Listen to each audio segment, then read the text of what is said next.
Hello, আসসালামু আলাইকুম। So GST ভর্তি পরীক্ষায় যে পাঁচটা ভুল করলে তুমি অবভিয়াসলি একটা বাস খাবা, সেই পাঁচটা ভুল নিয়ে আজকে আলোচনা করব। সো ভিডিওটা অনেক বেশি ফানি মনে হতে পারে, বাট অ্যাকচুয়ালি না। এটা হচ্ছে তাদের জন্য যারা এক্সাম দেওয়ার পরে বলো যে অনেক পড়াশোনা করছি বাট পরীক্ষা ভালো হয় নাই। সো কেন? অনেক পড়লেই তোমার প্রিপারেশন ভালো হবে না। তোমার প্রিপারেশনের মধ্যে যদি ভুল থাকে, লাইক এখানে আমরা যে পাঁচটা ভুল ধরছি, এটা কমন একটা ভুল, সবারই ভুল করে থাকে। সো তুমি যতই পড়ো না কেন, দেখা গেছে তোমার প্রিপারেশন ফুলফিল হবে না, ঠিক আছে? সো এই পাঁচটা ভুলকে অবভিয়াসলি অ্যাভয়েড করতে হবে। আমরা এই পাঁচটা ভুল নিয়ে একটু আলোচনা করব। খুব মেজর মেজর ভুল আমরা সবাই করি, এন্ড অনেক পড়াশোনা করি, আলটিমেটলি দেখা গেছে যে আমাদের মানে পরীক্ষা ভালো হয় না। পরীক্ষা ভালো হয় না হওয়া মানে কি, তুমি হয়তো পড়ছো অনেক বাট প্রিপারেশন ভালো হয় নাই, ঠিক আছে? এন্ড ভিডিও শেষে অবভিয়াসলি তোমাকে পাঁচটা বোনাস টিপ দিব, যেটার মাধ্যমে তুমি আহ সবার থেকে আগে থাকতে পারবা। দেখা গেছে সেম প্রিপারেশন বা সেম পড়াশোনা করেও তুমি তোমার ফ্রেন্ড থেকে অনেক বেশি আগে থাকতে পারবা। এরকম পাঁচটা ট্রিক্স আর পাঁচটা ট্রিক তোমাদের সাথে শেয়ার করব। সো অবভিয়াসলি এইটা তোমার পুরো জিএসটি প্রিপারেশনের পুরো জার্নি চেঞ্জ করে দিবে। তো প্রথমে আমরা শুরু করি যে আমরা যে কমন পাঁচটা মিস্টেক করি আমাদের প্রিপারেশনের সময়, যে মিস্টেকের কারণে মনে করো যে তুমি অনেক পড়ছো বাট আলটিমেটলি কোনো কাজ হয় না, এটা নিয়ে একটু আলোচনা করব, বিশেষ করে জিএসটির জন্য। সো আমরা যদি স্টার্টিং করি, ব্যাপারটা দেখো যে আমাদের এখানে যে কমন পাঁচটা ভুলের মধ্যে এক নম্বর যে ভুলটা আছে সেটা হচ্ছে টার্গেট নিয়ে পড়বো না। মানে কি, ধরো আমরা প্রচুর পড়াশোনা করতেছি বাট আমাদের কোনো ফিক্স টার্গেট নাই। টার্গেট কি কি হতে পারে? টার্গেট হতে পারে যে ভাই কোনো একটা কন্টেন্ট, যে এই কন্টেন্টটা ভার্সিটির জন্য ইম্পর্টেন্ট, জিএসটির জন্য ইম্পর্টেন্ট, সো এই কন্টেন্ট ওয়াইজ পড়াশোনা করা, বিকজ এই কন্টেন্ট গুলো ভার্সিটি জিএসটি তে বেশি আসে, সো আমি আগে এই কন্টেন্ট গুলো শেষ করব। এরকম টার্গেট যদি তোমার না থাকে, আর কি কি টার্গেট হতে পারে? তোমার যদি উইকলি, ডেইলি, মান্থলি টার্গেট না থাকে, তুমি ধর কোনো টার্গেট নিয়ে পড়তেছো না, যতক্ষণ মন চায় পড়ো, যতক্ষণ মন চায় পড়ো না। এক সময় পড়তে বসো, আরেক সময় পড়তে বসো না। এই টার্গেট ছাড়া তুমি যতই পড়াশোনা করো, তুমি যদি অনেক বেশিও পড়ো, তাহলে তোমার পড়াটা কখনো ইফিশিয়েন্ট হবে না, তোমার সিলেবাস কখনোই শেষ হবে না, তুমি কখনো রিভিশন করতে পারবে না। আলটিমেটলি পরীক্ষার আগে যা দেখবা, অনেক পড়ছো বাট পড়া গোছানো নাই, পড়া সাজানো নাই, ওইখানে যা ধরা খাবা, ঠিক আছে? সো অবভিয়াসলি এই কাজটা যারা করবে তারা কিন্তু মাস্ট মাস্ট ধরা খাবে, ঠিক আছে? তাহলে তুমি কি করবা? তুমি যদি ধরা খাইতে না চাও, তোমার টার্গেটেড থাকবে, কন্টেন্ট গুলো টার্গেট থাকবে, এই কন্টেন্ট গুলো ইম্পর্টেন্ট, এই কন্টেন্ট গুলো আমি আগে শেষ করবো, যেগুলো ইম্পর্টেন্ট ওইগুলো আগে শেষ করবো।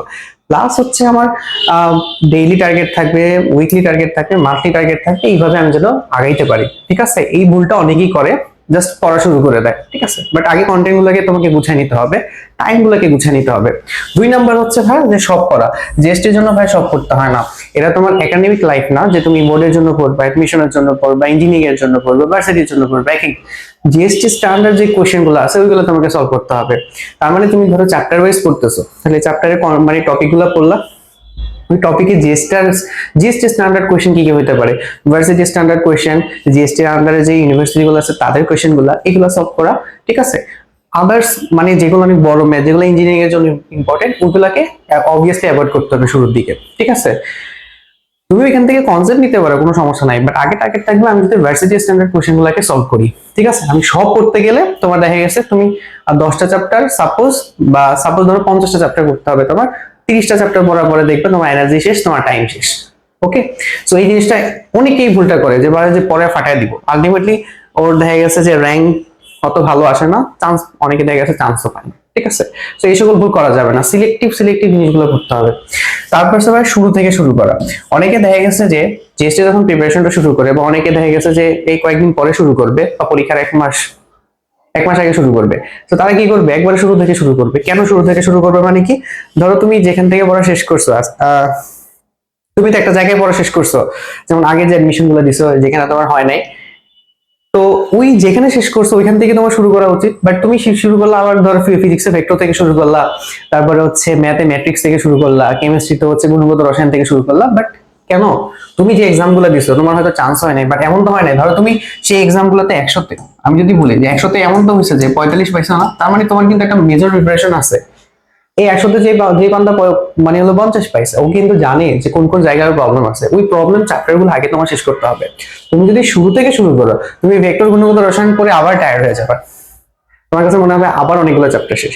এই মুহূর্তে যেটা করতে হবে, তুমি যদি বাস না খাইতে চাও, অবভিয়াসলি যেটা করবা যে যেই চ্যাপ্টার গুলো আমার করা হয়নি, কম করা হয়েছে, যেগুলো থেকে পরীক্ষা আমার অ্যান্সার করতে প্রবলেম হয়েছে, অ্যাটলিস্ট এটাও তোমার অ্যাটলিস্ট বোঝার কথা, এটা কেউ তোমাকে বলে দিবে না এসে, ওই চ্যাপ্টার গুলোকে আগে শেষ করতে হবে। হ্যাঁ, আর যদি তুমি সবার মতো শুরু থেকে শুরু করো, তাহলে তুমি এখান থেকে বিশাল রকম একটা বাস খাবো, পড়বা কোনো আউটকাম আসবে না। পড়া জিনিস কেন আবার পড়বা, ওটা পরে রিভিশন করো। আগে হচ্ছে তোমার যে মানে কমপ্লিট সাবজেক্ট গুলো বা চ্যাপ্টার গুলো রয়েছে ওগুলোকে তোমার শেষ করতে হবে। নাম্বার 4 যদি একটু বলি, একবার রিভিশন দিলেই হবে। অনেকে ভাবে যে হ্যাঁ মোটামুটি একবার রিভিশন করে যাব, ব্রেন ভালো হয়ে যাবে। আলটিমেটলি তো কখনই হয় না। বোর্ড এক্সামে হয়তো তুমি একবার রিভিশন দিয়ে ইয়ে করতে পারো, বাট অ্যাডমিশনে তুমি 6টা চ্যাপ্টার, 6টা না 8টা চ্যাপ্টার মাথায় নিয়ে, 8টা সাবজেক্ট মাথায় নিয়ে যাবা। এই 8টা সাবজেক্ট 2-3 বার, মিনিমাম 2-3 বার রিভিশন না দিলে তোমার এক্সাম কখনই ভালো হবে না, কারণ অনেক কন্টেন্ট তুমি ভুলে যাবে, অনেক ইম্পর্টেন্ট কন্টেন্ট ভুলে যাবা।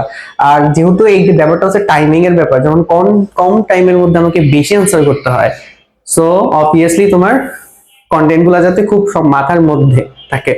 তো এই জন্য একবারে তাজা তাজা রাখার জন্য মিনিমাম তোমাকে 2-3 বার রিভিশন করাই লাগবে। যদি তুমি একবার রিভিশন দিয়ে যাও, তোমার এক্সাম অবভিয়াসলি খারাপ থাকবে। অনেক বেশি পড়ার দরকার নাই, অনেক বেশি কন্টেন্টও পড়ার দরকার নাই, গুছানো কন্টেন্ট গুলো কয়েকবার রিভিশন করে তোমাকে চাইতে হবে আসলে, ঠিক আছে?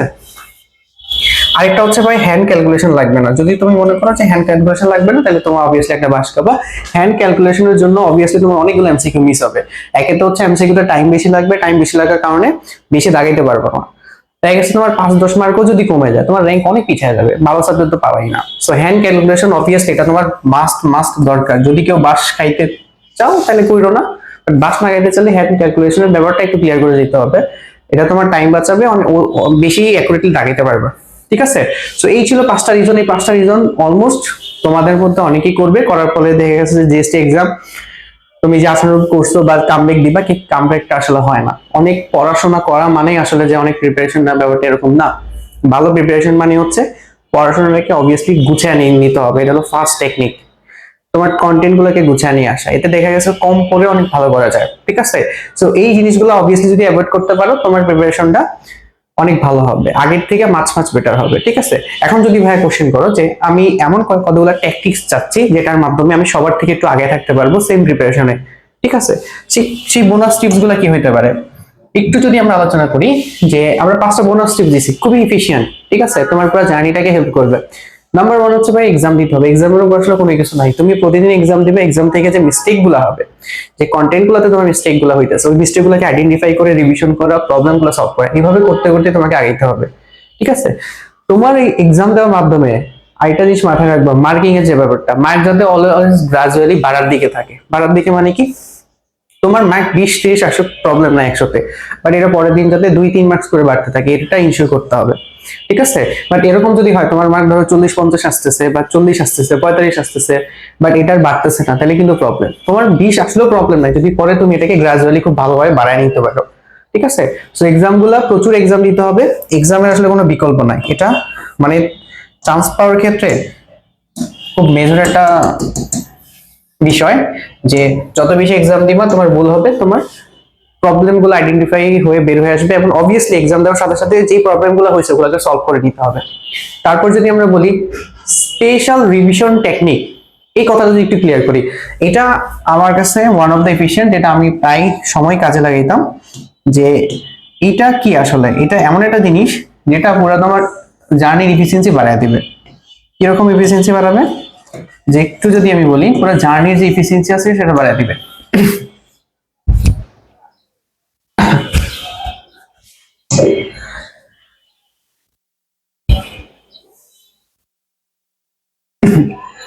স্পেশাল রিভিশন টেকনিক, এটা তোমার পুরো জার্নির এফিসিয়েন্সি বাড়ায় দিবে। আমি এটা আমার নিজের কাজে অনেক বেশি ইউজ করতাম, বিশেষ করে ক্লাস 9-10 এর দিকে বা ইন্টারের দিকে, যখন আমার সিলেবাস বা যে চ্যাপ্টারটা সবচেয়ে কঠিন মনে হতো ওইটার ক্ষেত্রে আমি ইউজ করতাম।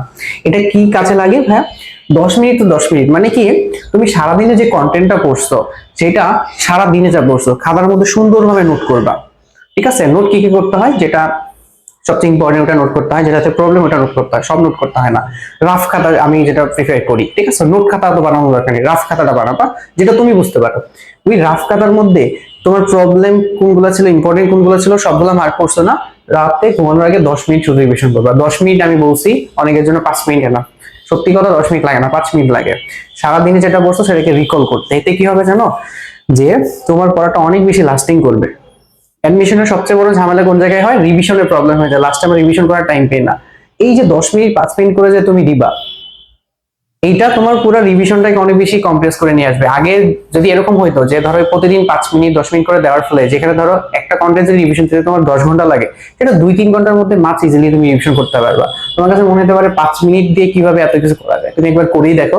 5 মিনিট করলে তোমার সারাদিনে পড়াটা রিভিশন হয়ে যাবে। এভাবে প্রতিদিন যদি তুমি কন্টিনিউ করো, রাতে ঘুমানোর আগে 10 মিনিট, ঘুম থেকে উঠে সকালে 10 মিনিট, এটা যদি করতে পারো তাহলে তোমার প্রতিদিনের পড়া প্রতিদিন রিভিশন হয়ে যাচ্ছে এক কথা। ঠিক আছে, মানে ব্রেন যে জিনিসগুলো ব্রেন ভুলে যায়, কোনগুলো ভুলে যায়, যেগুলো একটা তুমি ভুল করছো অথবা যেটা অনেক বেশি ইম্পর্টেন্ট জিনিসগুলো, সেগুলো কিন্তু ব্রেন অটোমেটিক তোমার কি রাতে এবং সকালে মনে রাখতেছে। এতে কি হবে, ওই জিনিসটা ভোলার আর কোনো ওয়ে নাই তোমার কাছে। তারপরে এটা যখন অ্যাক্টিভ বা স্পেশাল রিভিশন টেকনিকটা যখন তুমি ফলো করবা, তারপরে তোমার নেক্সট টার্গেট হবে কি, যে weekly and monthly revision target. ঠিক আছে, সারা সপ্তাহের পড়া অলরেডি তোমার প্রতিদিনের পড়া প্রতিদিন রিভিশন চলতেছে, উইকলিতে চাই কি করবা, সারা সপ্তাহের পড়া রিভিশন করে ফেলবা। সেটা কারো ক্ষেত্রে 2-3 ঘন্টা লাগতে পারে, কারো ক্ষেত্রে 5-6 ঘন্টা লাগতে পারে। এটা ডিপেন্ড করে উইকে তুমি নতুন পড়া যদি বেশি পড়ো তাহলে একটু টাইম বেশি লাগবে, বাট উইকে দেখা গেছে রিভিশনটা বেশি ছিল তারপর আবার টাইম কম লাগবে। এটা ডিপেন্ড করে, বাট যেটাই হোক তুমি উইকে পড়াটা কমপ্লিট করে ফেলবা। ঠিক আছে, সেম ভাবে মান্থলি টার্গেট। এখন যেহেতু তোমার কাছে টাইম কম, তুমি মান্থলি টার্গেট না রাখা 2 উইকে একটা টার্গেট নিতে পারো, বা 10 দিন 20 দিন করে টার্গেট নিতে পারো, তোমার কাছে যেটা সুবিধা মনে হয়। ঠিক আছে, উইকলি টার্গেট যেহেতু নিচ্ছ, আর 2 সপ্তাহ পর পর একটা টার্গেট নিতে পারো, তাহলে দেখা গেছে যে রিভিশনের যে ঝামেলা, আবার শুরু থেকে রিভিশন করা, ওই ঝামেলাটা অনেক বেশি কমে যাবে। ঠিক আছে, এন্ড অবভিয়াসলি আরেকটা খুবই ইম্পর্টেন্ট জিনিস, কিউবি উইথ শর্টকাট। কারণ জিএসটি তে ভাই কোশ্চেন অত বেশি ঘুরায় না, প্রচুর টাইপ রিপিট হবে। সবচেয়ে বেশি কোশ্চেন যদি টাইপ রিপিট হয় সেটা জিএসটি তে হবে। তাহলে আমার টার্গেট হচ্ছে কি, আমি আমার তাহলে এই সুযোগটা কাজে লাগাবো, যেহেতু কোশ্চেন ব্যাংক থেকে টাইপ রিপিট হবে, ওই টাইপগুলা শর্টকাট গুলো এমন ভাবে শিখবো যাতে আমার থেকে আগে কেউ না করতে পারে। ঠিক আছে, ওই শর্টকাট গুলো এত ভালোভাবে পড়বো। আমি কি পারি না পারি তার থেকে বেশি ইম্পর্টেন্ট আমি কত সময় কম সময় করতে পারি। ঠিক আছে, এই জন্য আমি বারবার বলতেছি তুমি কি পারো, তার ওইটার সাথে তোমার প্রিপারেশনের সম্পর্ক অনেকটাই কম। মেন ডিপেন্ড করে তুমি কত ইফিশিয়েন্টলি টাইমলি, মানে টাইমের মধ্যে তুমি লাগাইতে পারো। তো ওইটার জন্য তোমাকে কিউবিটা খুব ভালোভাবে শেষ করতে হবে। কিউবি বলতে কি কি বুঝাইছি, ভার্সিটি স্ট্যান্ডার্ড কোয়েশ্চেন ব্যাংক, তারপরে হচ্ছে জিএসটির কোশ্চেন ব্যাংক, জিএসটির আন্ডারে যে ইউনিভার্সিটি গুলো রয়েছে, বিশেষ করে ইসলামিক ইউনিভার্সিটি, আমি এটা খুবই ইম্পর্টেন্ট দিয়ে বলবো, ইসলামিক ইউনিভার্সিটির কোশ্চেন ব্যাংকটা এবার খুব ভালোভাবে সলভ করবে। কেন, কারণ এবার কোশ্চেন কিন্তু ইসলামিক বিশ্ববিদ্যালয় করবে। ঠিক আছে, সো এই জিনিসটা একটু মাথায় রাখবা, এটা কোশ্চেন ব্যাংকটা খুব ভালোভাবে সলভ করে ফেলবা, তাহলে ওদের কোশ্চেন তো রিপিট হবে আশা করা যায়। এই কাজটা করতে পারলে তুমি সবার থেকে অনেক বেশি আগে থাকবা। কে কত পড়ছে কি পড়ছে না পড়ছে দরকার নেই, তুমি কোশ্চেনে যে ওই যে শর্টকাট কোশ্চেন ব্যাংক এইগুলো এমন ভাবে করবে তোমার থেকে ভালো কে নাম্বার। এন্ড লাস্টে যে জিনিসটা আমার মাথায় রাখতে হবে সেটা হচ্ছে মডারেট কনফিডেন্স। মডারেট কনফিডেন্স কেন বলতেছি, অনেকে বেশি কনফিডেন্ট থাকবে, বেশি কনফিডেন্ট থাকাটাও খারাপ, ওইখানেও তোমার রেজাল্ট খারাপ হবে। আবার যদি কম কনফিডেন্ট থাকো, ওইখানে তোমার রেজাল্ট খারাপ হবে। তোমাকে যেটা করতে হবে, এনাফ কনফিডেন্ট। এত কিছু করার পর তোমার কনফিডেন্স এমনি থাকবে, বাট ওটা যাতে ওভার কনফিডেন্ট না হয়ে যায়। ওভার কনফিডেন্ট হইলে তোমার এক্সাম খারাপ হওয়ার পসিবিলিটি থাকে, ভুল করার পসিবিলিটি বেশি হয়ে যায়। আবার যদি লো কনফিডেন্স থাকে তাহলে তোমার ভুল করার পসিবিলিটি কিন্তু বেড়ে যাবে। ঠিক আছে, সো অলওয়েজ নিজেকে ঠান্ডা রাখা ট্রাই করবা। তো এই ক্ষেত্রে তোমার এই যে কাজগুলো করছো বা তোমার প্রিপারেশনে আলটিমেটলি তোমাকে কনফিডেন্সটা দিবে। ঠিক আছে, সো হালকা বেশি কনফিডেন্স খারাপ জিনিস না, ওই কনফিডেন্সটা অবভিয়াসলি রাখবা। একবারে ওভার কনফিডেন্ট যাতে না হয়ে যাও, এক্সট্রা অনেক কিছু দাগাইতে যায়, এক্সট্রা অনেক কিছু এফোর্ট করতে যায়, সেই জিনিসগুলো যাতে না হয়, ওইভাবেই হচ্ছে যাবা এক্সাম দিতে, এক্সামটা অবভিয়াসলি ভালো হবে। ঠিক আছে, আর কোশ্চেনের উপর কিন্তু কনফিডেন্স যাতে কোশ্চেনের উপর ইফেক্ট না করে। কেমন, কোশ্চেন হার্ড হয়েছে বাট তোমার কনফিডেন্ট বেশি, তো দুইটার মধ্যে কনফ্লিক্ট লাগে, তোমার এক্সাম খারাপ হয়ে যেতে পারে। ঠিক আছে, তুমি ভাববে যে এত কম লাগাইলাম হবে না, এরকম না, কোশ্চেন ওয়াইজ তোমাকে অ্যান্সার করতে হবে। কনফিডেন্সটা ওইভাবেই কাজে লাগাবা যে আমার এনাফ কনফিডেন্স আছে, কোশ্চেন হার্ড হয়েছে তো কি কম দাগায় চান্স হবে, সো আমাকে যাতে বেশি না দাগায়। এই জন্য আমি বলতেছি তোমার কনফিডেন্ট যেটাই বলো, বা তোমার সোলটাকে কন্ট্রোল করতে হবে, মডারেট কনফিডেন্সটা রাখবা এক্সামের সময়।